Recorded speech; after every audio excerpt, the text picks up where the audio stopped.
Welcome to the Dance Reel podcast. I'm Kate Histon, and my work centres on one purpose: raising the standard of care, leadership and culture in dance. After a lifetime in the industry, I have learned that technical excellence means little without environments that respect the whole person. This podcast explores what happens when training, well-being and integrity stand together. At times we examine the difficult stories and the darker patterns that have shaped the industry, because honest reflection lays the groundwork for genuine progress. You will hear conversations that question old norms, illuminate healthier pathways, and remind us of why dance is both an art form and a community. If you value thoughtful dialogue, conscious leadership, and a more human approach to high performance, you are in the right place. Through storytelling, lived experience, and professional advice, this podcast is for leaders, dance parents, and anyone that is helping shape the next generation of performers. Let us rethink what the dance world can become and keep it real. Today on the Dance Reel podcast, I'm joined by Louise Edmonds, founder of Grooming Recognition and an Australian advocate focused on raising awareness around child abuse and grooming patterns. Louise's work is grounded in lived experience and now extends into education and media, where she highlights how predators gain access to children through trusted environments, including spaces like sports and the arts. In a dance context where contact, authority and access are often normalised, this conversation is an important one to listen to help you spot the signs of grooming. Following the Joshua Brown childcare abuse case, Louise reinforced a clear message: protection begins with recognition, how we understand and respond to grooming. This episode contains discussion of child sexual abuse, grooming and child protection. Listener discretion is advised. This episode was sponsored by Master Dancer Mindset. Know yourself, be yourself, and express yourself on and off the stage. Welcome to my podcast, Louise. Thank you so much for having me. It's a real pleasure to talk about this topic today. Thanks, Kate. Tell me about Grooming Recognition, how and why you started this organisation. Sure. So I'm a survivor advocate. So I survived 5 years of child sexual abuse. I took my abuser to court when I was 15 and saw that person literally got a slap on the wrist, 100 hours of community service that was never done. And so when it came to the daycare industry and the Joshua Brown incident in Melbourne, I at that point must have had about 20 years of really scrolling through how is the child sexual abuse horrendous industry growing still. And when I saw the daycare incident, I just literally had enough. And I am also part of a number of advocacy groups for many, many years, the Independent Collective of Survivors. I had supported so many groups like women's domestic violence associations and also child protection associations that I just went, something clearly has gone wrong for so many predators to enter industries that have direct access to children. So in that instance, I had been working around other survivor advocates who were doing exceptional work. And I brought them in together and I said, let's do an online course that teaches adults, parents, guardians, caretakers how to spot the red flags. Because while the government was setting up stronger framework around protecting children, parents were freaking out because they still had to send their children to daycare. They still had full-time jobs.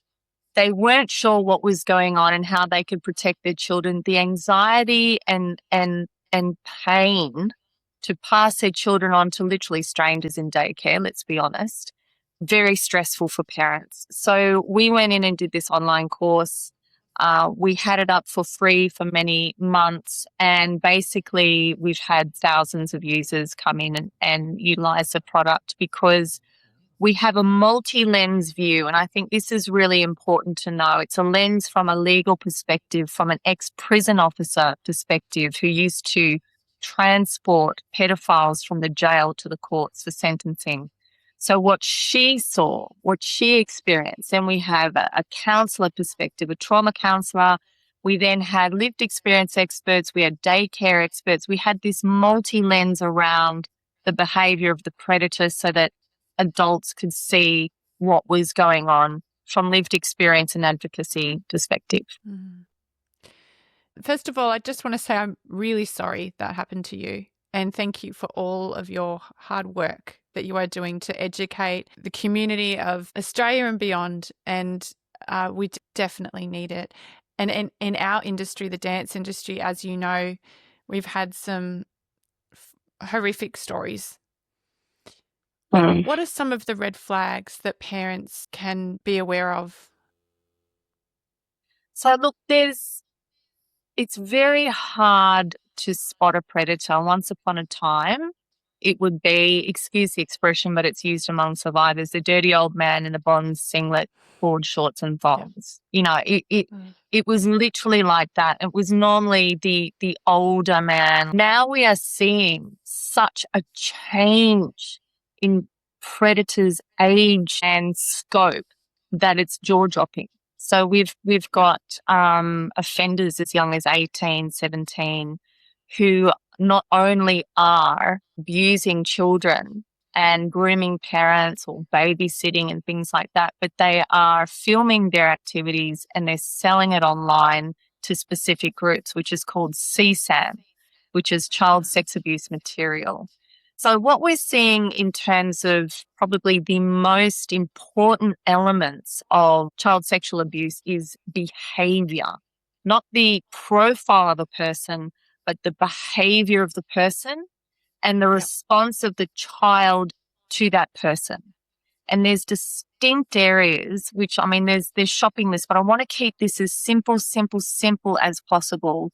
So it doesn't get too confusing and people go, this is a too hard basket. I'm just going to throw it away, turn a blind eye and just go in my, ignorance is bliss bubble. I don't want that to happen to parents because more than ever we need to be, as a parent, as a mum of a daughter, I'm highly sensitive to behaviours that I see are out of whack. So the first thing parents need to do is look after and take note of their intuition. It's there for a reason. For fathers, instinct, and it's notably called killer instinct. For mothers, it's your waters. It's your instinct. There's an inkling. Never, ever, ever, ever dismiss it, ever. So the key thing also is the behaviours. We're looking for patterns. The first thing is, and this is from many advocates and experts around the world, science-backed, is if one person is wanting to spend more time than you with your child, that could be a red flag. And if a dance teacher is wanting to do more solo classes with your child after hours, if your child suddenly changes behavior, it's non-verbal. If something has happened, children will freeze up and they won't speak because what they feel inside of them is that they've done something wrong and this has happened to them. It's so shameful and they're so loaded with guilt that they can't talk about it unless they have a very strong bond with their parents. They usually will tell their friends before they tell their parents because they don't want to get in trouble. So these are some first very key red flags that parents should look out for. And then what should parents do if they are suspicious? What would the next course of action be? So there's a course of action in disclosure when it comes to speaking to their child. And there's a lot of fear because, only 48% of parents really know how to speak to their children or really know what red flags are and then can address it with their children in Australia. And we've got, 27, 28 million people. So on our team in Grooming Recognition, we have John, who's a disclosure specialist. He's also a survivor of child sexual abuse himself. So he's gone on to become a specialist in disclosure. But if a parent senses that their child has shifted in behaviour or is not wanting to do private lessons or something that is going on, the first thing that they do is you've got to sit down shoulder to shoulder with a child. Start doing something that's very everyday life with them and slowly just start asking them, I've noticed with this teacher something, something, something. And are you all right with that? You can speak to me about anything. I want to know that you're well and happy and enjoying the dance and performing arts industry, because many parents who did dance in their youth, their children are doing it as well. So there's a common thread that you can connect into the conversation. And if that child discloses in that moment, that person has touched me inappropriately, do not freak out and do not grab your sword and go. You sit down and take that disclosure very, very seriously. Do not dismiss that child. Sit with that child and you just listen, and everything else needs to fade into non-existence. Because the courage for a child to tell anyone, especially a parent, that something has happened, they have mustered every single bit of strength to do that. So that's the first thing. The second thing is the dance teacher, performing arts, acting, whatever it is, they have to have a working with children check. They have to go through all of this training to make sure that they're compliant with, working with kids. However, we know that working with children check is a flawed system. And here is how it works, because many people don't have the WWCC. What happens is, if I work with children, which I do with another business that I have, I work with male teenagers. It's called Men of Manners, and it teaches them a new moral and ethical code, which is really important in this day and age. I have to have a working with children check. So I will get online with federal police. I will put in all of my details and my, ID count. It'll send off to them. I pay them a fee. And then in 3 days or so, it'll come back to me that I'm cleared and that I have this working with children check, which is valid for 3 years. As a predator, I can go and offend the very next day and I can still hold my working with children check, because the children check doesn't get alarmed until a conviction and a sentencing happens, and then they lose their working with children check. So what we know is that a predator, say in Victoria, can offend if that predator, which is predominantly male, I'm sorry to say men, but over 92% of offenders are male. It's higher than that, actually. They then go, oh, I feel like people have got me on their suspicion board.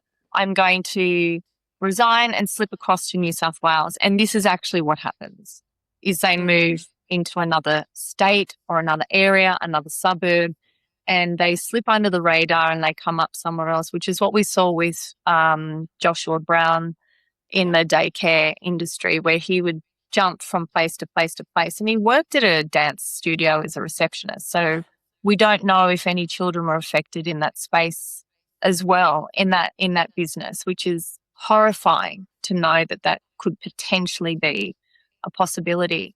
So disclosure for children that's how you work at disclosure, or sussing out a teacher or anyone in that day. It could be a janitor, it could be an assistant, it could be someone hanging around constantly wanting to help.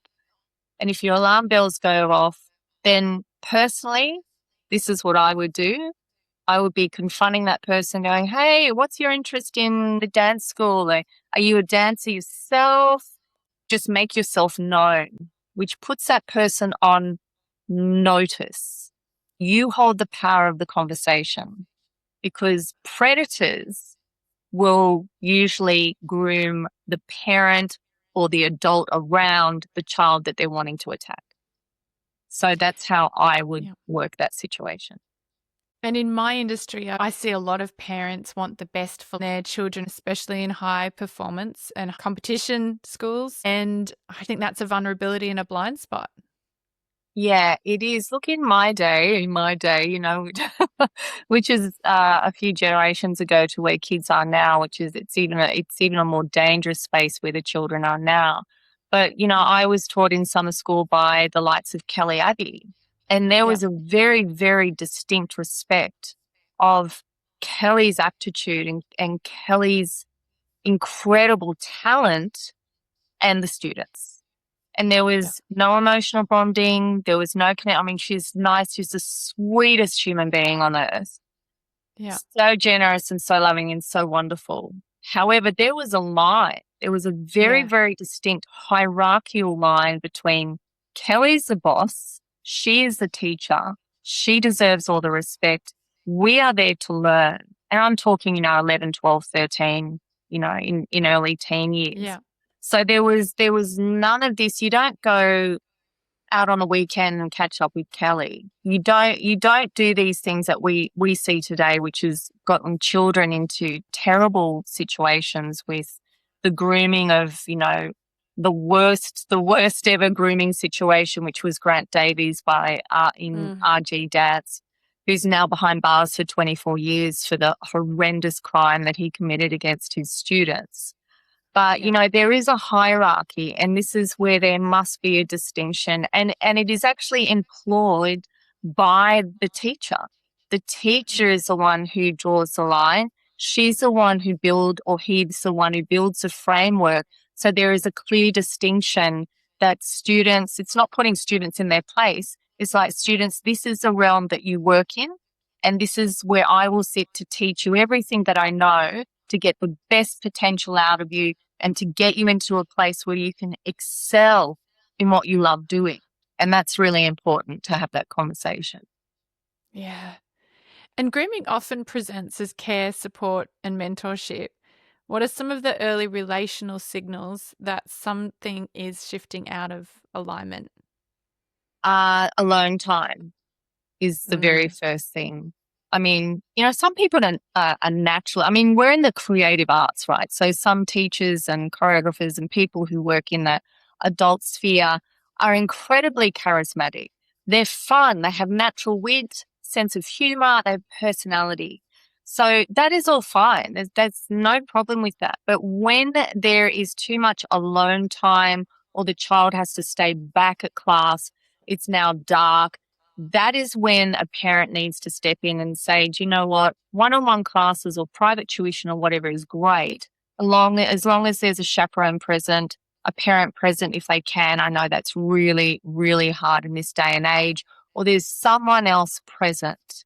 And remember, in New South Wales, children are still classified a child even if they're 16. In Queensland, it's 17. So they're still classified as a child. They don't have any worldly experience, although they think they do. Have another adult around if there's a private class, because there's too much scope for something to happen, and it can happen in several minutes. It's devastating the amount of time that something can happen to a child, and once they're scarred, it's done. It's done. So working with red flags, understanding what they look like. Don't be afraid to say anything to people when it comes to the protection of your child, because you are their parent. They are your heart outside of your body.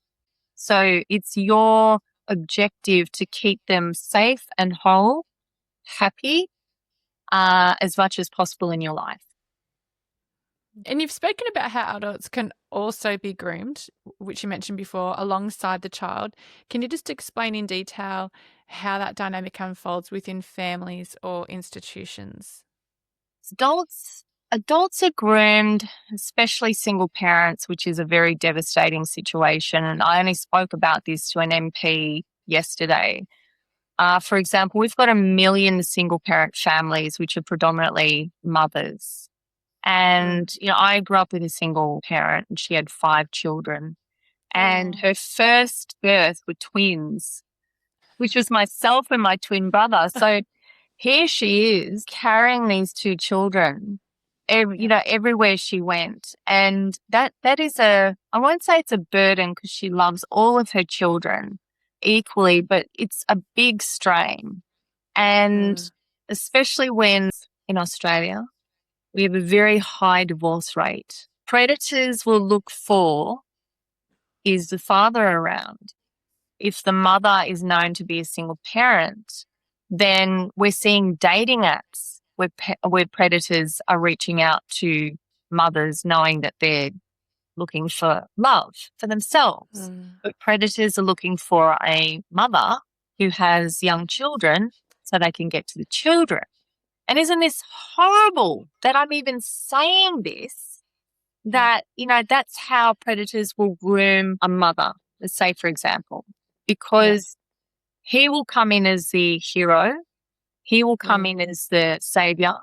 I'm going to help you financially. I'm going to romance you, and I'm going to babysit your children, and I'm going to take them to and from performing arts school and maybe this, that, and the other. And this is how they groom. They'll come out as, I'm going to help you, and then grooms the child. He's the best person in the world.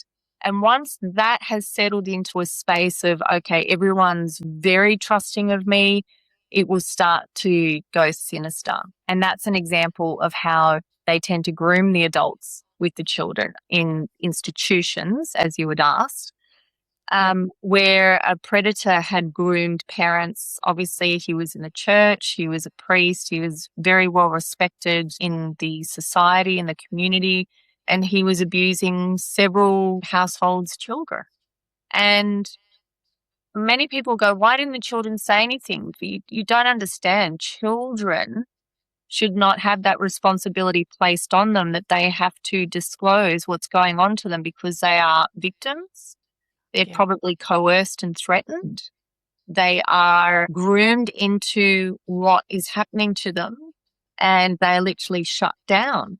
So it does take parents and adults, caregivers, those around certain communities and children, just to keep an eye out and just watch for behaviours that are not fitting into the narrative. Then you must have the bravery to question it. Yeah. I think of a time where I was actually at a friend's house as a young girl. I was about 10, and I said to my dad, I don't feel comfortable with my friend's dad. He always tries to hug me. Yeah. And my dad's response at the time, he just goes, well, don't let him hug you. And I was 10, and I'm lucky I didn't have anything happen to me. No one interfered with me in that way, but I always felt really creeped out by this dad.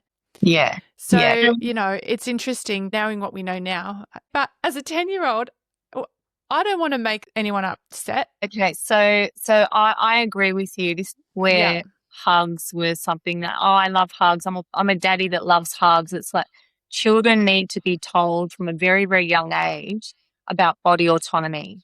And it's really important that parents, we have a body autonomy expert on grooming, which allows children to know that there's certain areas that should never, ever, ever be touched. But what happens is body autonomy brings this sense of ownership to the child that lips, the neck, the front chest, front bottom, back bottom are never, ever to be touched by somebody. And they're called the erogenous zones as an adult, and should never be made normalized. So when children know that these are the no-go zones, children naturally will tell the other person, oh, you can't touch so-and-so's lips because that's his special zone. No one can touch you. You can see them outworking it. And brave hearts do a fantastic job in going into very, very, young industries where a lot of young children are present, and they teach them this. They role model, and they do a whole lot of work where kids really understand that no one can touch those spaces. So that's really important. The Grant Davies, the RG dance incident, in that case, do you know of what the vulnerabilities were of the parents to allow their children to get so close to him? The parents just wanted the best for their children, to have the best opportunities and to excel in what they were doing. Like, you wouldn't allow your child to continue in the dance industry unless they had talent, right? And in this day and age, talent in, being an influencer, being on YouTube, excelling in musical theatre has so much more opportunity than what it did, say, 20 years ago because of the internet, social media, YouTube, etc. So I would imagine that the parents, without speaking to them personally, wanted their children to excel in a way that they could make a very solid career out of their talents. And some predators know that that's such a desire of the parent that the grooming is very easy Yeah. for them, the parent and the child. Do not be afraid to go to Crime Stoppers. If your child is in the clutches of a predator, you can move your child to another dance school that has just as many opportunities, because it's not so much that person, it's the talent, the health, the confidence of your child that's actually going to get them into the places where they can excel. You call Crime Stoppers, you call the local police, and it's really important for parents to know, don't be afraid. You have the power. All you need to do is make that call and just say, this is the suspicion, because child sexual abuse is so prevalent now that many authorities will move on suspicion because they know that grooming is child sexual abuse in slow motion. Even though something may not have physically happened yet, it can do at any time, and it can happen in a matter of minutes.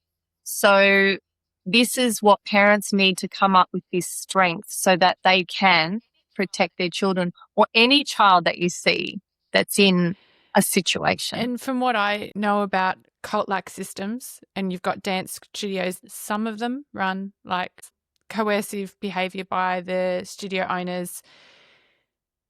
And I think about Maslow's hierarchy of needs and our human need to belong. And I have seen it. I've seen many parents get so anxious and wanting their child to belong. I saw it in my mum to a point where I was, and I wasn't interfered with, but she told me that I had to sleep over at the dance teacher's mother's house to help her with her ironing, an 80-something-year-old. I didn't want to do that. But no, I had to. And then when she came and got me the next day, the lady, oh, Kate can stay another night. She was lonely. Like there wasn't anything there, but mum was almost wanting to please her over what I wanted, because was it putting me in favor with the school? And I'm not just speaking from my experience, but I have seen overly invested parents. And so that's a blind spot as well. Oh, it is. I think parents just have the best interests for the child at heart when it comes to advancement. However, today we need so much more caution on that. And it is to get in favor with someone. But when you're dealing with a predator, it's like, they're like, you're making it so easy for me. This is great. Like there must be framework around. And parents, please don't put your children in any situation that makes them feel uncomfortable, because the child themselves may actually sense that they're being pushed into a corner, cannot tell you about it because they don't have the words to articulate what's going on, and you're nailing the final coffin. Favor, I don't know. To me, what is meant for the child in terms of their capacity will not pass them by. This is what I truly believe in life. And what it comes down to is giving the child as much confidence as possible to be able to be so good at what they do that it's undeniable that they're going to go far. And this, to me, there's so many opportunities, as I mentioned before, when it comes to dancing and performing arts and acting. And you just give the children that opportunity, but you have to, without like a shadow of a doubt, be very careful about what you're pushing them into. And, there's the dance mums and the pushy dance mum and all that kind of thing. But be very aware of your surroundings. Like I'm about to send my daughter off to drum lessons, drum classes. And, gosh, I wish there was a public child sex offenders register, because for my daughter to do drum, she has to go into a soundproof room with one drum instructor, and I'm happy to sit there on the floor with headphones on, because I won't allow my daughter to go into a room behind closed doors without any visibility from me. Like my mother, when I was doing my dance career, so I did my RID ballet exams. She chaperoned me everywhere. I did my first TV show when I was 9 years old. She was at every, recording. I was singing on the Hi Hello show between the ages of 13, 14, 15. She was at every recording until midnight. Like she was there, present. And so I'm so fortunate, nothing ever happened to me in my career all the way through doing 42nd Street and touring, Wow. you know, Australia, New Zealand, danced overseas and whatnot. And her presence alone, I think, was a testimony to my confidence and knowing that when I was propositioned for the casting couch, I immediately went to her and said, this happened. And she Yeah. said, well, you're not doing that anymore. And that was my career into the recording, the solo recording world as a soloist. And we forfeited it because Wow. there was danger there. And what you mentioned before about your experience with Kelly Abbey and how she had really good, clean boundaries. And also what I'm noticing as well, which I'm an advocate for as well, I'm going to label it human first in regard to our training, because for many of us, not saying Kelly Abbey at all, but for many of us with our own different teachers, some of them were too archaic, too fear-based in their teaching. So then we've swung the other way, which sometimes I feel can be too much. So with regard to where we're at as an industry, many high-performance environments do rely on trust, authority, and emotional closeness when we are working at that higher level, especially to gain emotionality in a routine and artistry. So from your perspective, where does that begin to blur into risk? Yeah, look, even though that there's so many kids who are expected to have that teacher-student relationship where there's the discipline and that you do everything that the teacher says and they want to please their teacher and it's that sense of reward if they do good, we need to understand that the creative arts it's an art form, it's an industry. It is something that if you work hard and if you've got the talent, you will excel in. There's a lot of teachers who may not have had that training that are training and then the blur of crossing the boundaries of fixing a technical move by touch in some cases is unnecessary. You can actually articulate what they need to shift and move and rotate or whatever it is through your voice or demonstrating in front of the student. So touch, so much of it is unnecessary, but it seems to be the norm because the dance industry, the performing arts industry is creative and it is very close, but you still must know your personal boundaries. Like with that father wanting to hug you, you can easily say, sure, that's okay, but I don't like hugs. Teaching your child that they can speak up, which is a very important moral and ethical code to instill into your children, especially in this day and age with what's going on in the world. And, I even noticed in my mum's group, one lovely parent will say to their child, go give them a hug. And I actually said to her, don't ever force your child to hug. I couldn't help myself. Don't force them to hug anyone. There's no need for her to go and hug them.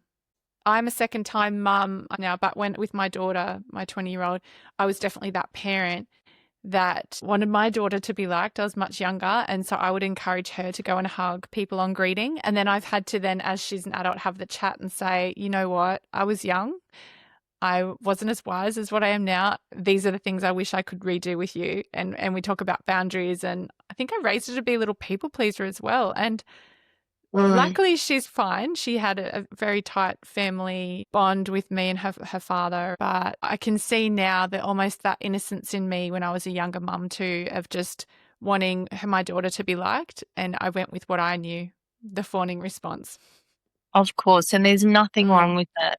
Absolutely nothing wrong with that, because if you have not come from a childhood of abuse, that is, the perfect world where there is that camaraderie and mateship and connection in societies and communities. We want a world like that.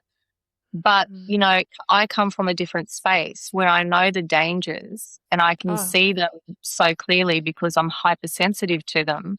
And there's a lot more around now in plain sight than there was, in the 70s and 80s. So that's why I think the Grooming Recognition team and our message is vital for parents, because you might think something's really normal, but it's actually, number 3 on the list for grooming by predators. And they share manuals on how to groom children and parents so that they can get kids. It's all online. It's on the dark web. They create their own manuals and video tutorials, and they share it with each other because they're helping someone who has, an attraction to children. And it's absolutely abhorrent. And I can't speak more, fiercely about it because it's such an injustice to children who, to me, they're so innocent and they're so joyous and loving and carefree and little free little spirits. Just don't want any child to be harmed the way that I have. It can be avoided if we train up the adults just to watch out for these red flags. We can prevent it. Yeah. Mm. And so tell me again what you did this week with Parliament, what you are trying to push through. I'd love you to share that. Yeah, so only yesterday, Adam Washbourne from Fighters Against Child Abuse Australia and myself, we went and spoke with Hannah Tonkin MP, and she heads up the Protecting Women and Children from Domestic Violence and Gender Violence in State Parliament. And we did a campaign last year, which was to put in place the public national child sex offenders register. So it needs to be made public. At the moment, we've got a public offenders register in Queensland under Daniel Marcum's law. One in WA, one in South Australia has just been activated in the last couple of years. I think there's one in Tassie. And there's not one in New South Wales, and there's not one in Victoria, Northern Territory. So we want a national public child sex offenders register. So for those who have been sentenced and served time, come out and they are on a register, but it's tightly held by police. So you could have someone, my neighbour could be on the register, but I don't know it. And I've got a small child who, say, in high school would let herself into the apartment by herself in an apartment, going up an elevator. And if she meets this person, then they're very strategic. They will watch when the parents leave. They could have conversations with you. What do you do for work? They're very investigative, so they can know when can get that child alone. So the National Child Sex Offenders Register, which is public, will allow any parent to go into the police station, show their ID and go, I need to check my daughter's piano teacher. Yep. Can you please let me know if this person is safe? Not all of them operate like that. I think Western Australia just gives you, you have to put in your postcode and it gives you, faces of people in a certain proximity. They're all very clunky. They don't talk to each other. There's still problems with them. However, if we have a national one that talks across states, then parents would be able to protect their children more. Now, the reason why it hasn't been implemented thus far is the government and professors and academics have said, the vigilantism, the parents would go and find their child's perpetrator. We haven't had a single case on record that that's happened. They have the identity of the child or the victim can't be disclosed, and that's in law. There's legislation around that, so that's why they don't want to have it. But what we found is our ex-prison officer, when she would transport pedophiles from her jail to the Supreme Court for sentencing, I was like, what kind of person are you transporting? And she said, they're priests, they're fathers, they're judges, they're lawyers, they're teachers, they're professors, they're people. This is why you have to watch the behaviour, not the person. But they're people you would expect in society to be of the most upstanding moral code. Yeah. They put one face to the everyday life, but at night they're a person that is on the dark web and exchanging CSAM and whatnot. So you just have to be so cautious. I'm saying this and I don't want to alarm people, but you know what?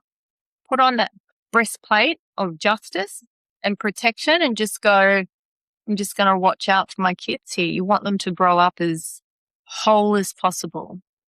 Yeah. Thank you so much for joining me today. And if people want to contact you or do your online course, can you give some details about that? Yeah, so it's just www.groomingrecognition.com, Mhm. and it'll give you all the information about the team, about what we do. It'll give you access to the course.